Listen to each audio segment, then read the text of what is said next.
Pitate se zašto uopće postoje kolači? Zato što su tako fini.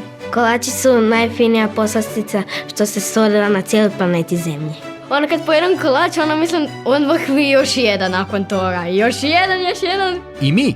Zato smo otišli u Varaždinsko-Čakovečki kraj, jer tamo žive tete koje svaki dan rade super kolače. Znate kako se kaže, dobar kuhar se postaje, a dobar slastičar se rađa. U tvrtki Ecos Cakes svakodnevno se priprema više od 20 vrsta kolača, od raznih domaćih pita do vrhunskih čokoladnih i kremastih delicija. Svaki kolač i torta ovdje nastaju uz posebnu pažnju i trud. Svaki ovaj desert osobna je nagrada, a svi mi se volimo kvalitetno nagraditi. Meni kad padne šećer, kolači.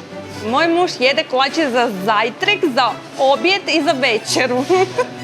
A ovo su skromne i drage slastičarke koje za vas svakodnevno pripremaju razna slatka iznenađenja. U rukama imam pite, ovo je jabuka pita, a ovo je pita višnja. Ja osobno obožavam pitu višnju. Naše Mađarice su supač, moji svi obožavaju, a mislim da je obožava cijela Hrvatska.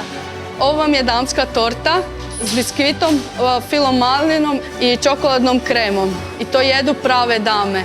Moji najdraži kolač je medena pita, jer je sladak, meden i topi se u ustima. U životu nikad nikog nisam srela da ne voli čupavce. Radimo čupavce po tradicionalnoj recepturi sa 40% manje šećera u odnosu na standardnu recepturu.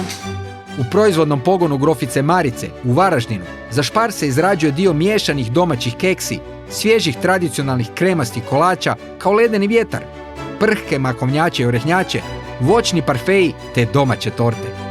Sad kad se pitate gdje nabaviti sve ove delicije, odgovor je očekivan. U najbližem Sparu.